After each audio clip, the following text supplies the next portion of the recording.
voici les mythes les plus relayés en immigration.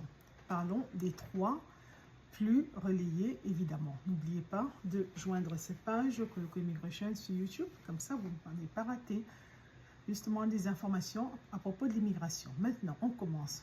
Mythe numéro 1, on ne traite plus les demandes de Green Card. Ben, ça, c'est un mythe parce que ce n'est pas vrai, puisque la demande de Green Card est basée sur votre éligibilité. Donc, si vous êtes éligible, c'est une loi qui a été votée par le Congrès. Et donc, évidemment, USCIS doit appliquer la loi et donc va traiter votre demande de Green Card. Maintenant, il pourrait que ça prenne plus de temps, bien sûr. 1, parce qu'il y a plus de demandes. 2, parce que, justement, l'administration pourrait être plus regardante, donner des directives, demander qu'on exige plus de preuves. Oui, mais le traitement ne change pas. Mythe numéro 2, on ne traite plus les demandes de working permit ou de permis de travail. Mais ça, c'est pas vrai. Encore une fois, si vous êtes éligible, selon la catégorie justement sous le working permit, mais vous avez le droit de faire une demande et on doit la traiter si vous êtes éligible.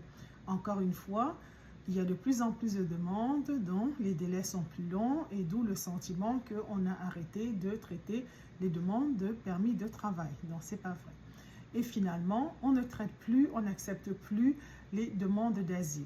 Ça également, c'est faux parce que, justement, pour ceux d'entre vous qui sont sur le territoire américain, numéro 1, les services d'immigration, en fait, traitent les demandes d'asile et les cours d'immigration, justement, tiennent des audiences pour ceux qui ont besoin de demander l'asile. Bon, évidemment, ce mythe, il est basé sur le fait que la frontière du sud des États-Unis, justement, a été fermée pour le moment et le président Trump, à travers un décret présidentiel, demande que les demandeurs d'asile fassent leur demande hors des États-Unis.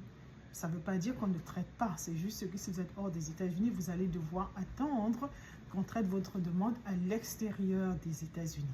Donc ça, c'est très important aussi de noter cela. Voilà. Donc, évidemment, on traite toujours les demandes. La chose qui n'existe plus, c'est les rendez-vous avec CBP One. J'espère que ça va vous aider. Merci. Bye.